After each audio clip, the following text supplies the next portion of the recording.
అండి ఇదేటో తెలుసా, ఇది మా అమ్మ నా కోసం చేసింది. ఎందుకు చేసావు అంటే బాలింతలు ఈ పౌడరు వేసుకుని తింటే చాలా హెల్త్కి మంచిది అని చెప్పేసి చెప్తున్నారు.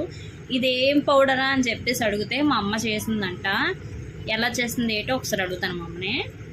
చెప్పమ్మా.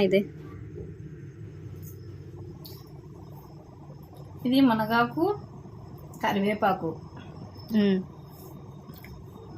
పచ్చివి ఆరబెట్టేసుకోవాలి. మంచి కడిగేసి ఆరపెట్టుకోవాలి. బూజు పట్టకుండా జాగ్రత్త చూసుకోవాలి. ఎన్ని రోజులు ఆరపెట్టాలా? ఒకరోజు సరిపోద్ది. మార్నింగ్ నుంచి ఈవినింగ్ దాకా ఎండలో ఎండబెట్టేసి తర్వాత మనం గ్రైండ్ చేసుకునే ముందు కొంచెం లైట్గా వేపుకోవాలి. వేపుకొని సైడ్ తీసుకోవాలి.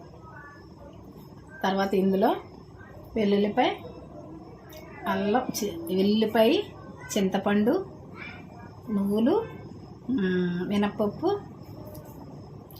ఎండుమిరగాయలు, తర్వాత లైట్గా బెల్లం అన్నీ వేసి బాగా లైట్గా అన్నీ వేపుకోసుకోవాలి. మొత్తం వేపేసుకున్న తర్వాత అది గ్రైండ్ చేసుకోవాలి.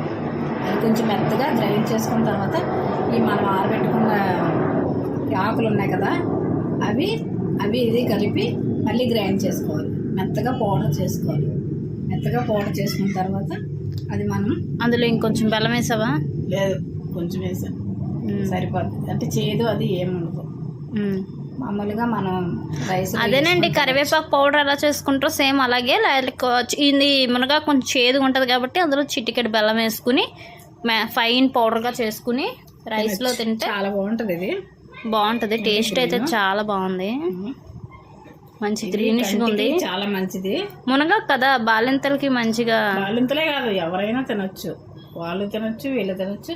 కానీ ఆరోగ్యానికి చాలా మంచిది. 2 ముద్దలు వేసుకుని తింటే చాలు రోజుని. అందులో నూనె వేసుకోవచ్చు, లేదా నెయ్యి వేసుకొని కలుపుకొని తినండి. నూనె కూడా వేసుకోవచ్చా? నూనె కూడా వేసుకోవచ్చు. బాగుంటుంది. అయితే నేను తర్వాత తిని చెప్తాను ఎలాగుందో.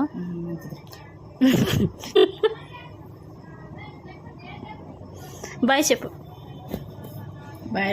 నేను అరుస్తుంటున్నాను. Subscribe to my channel. Please subscribe to my channel. చెప్పమ్మా. Please subscribe to my channel.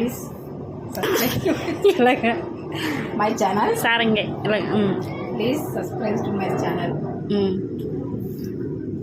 Bye. Thank you. Bye.